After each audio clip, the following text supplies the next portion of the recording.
वालेकुम अस्सलाम व रहमतुल्लाहि व बरकातुहू। हजरत मोहम्मद सल्लल्लाहु अलैहि वसल्लम का नाम क्या है?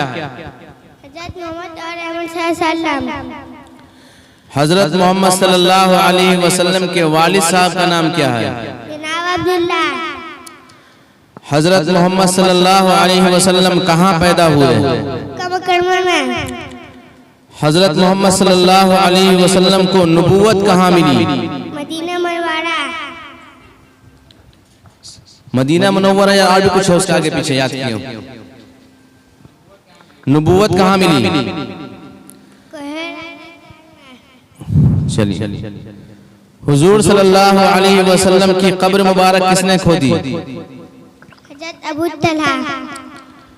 हजरत मोहम्मद सल्लल्लाहु अलैहि वसल्लम की नमाज जनाजा किसने पढ़ाई? नमाज नहीं।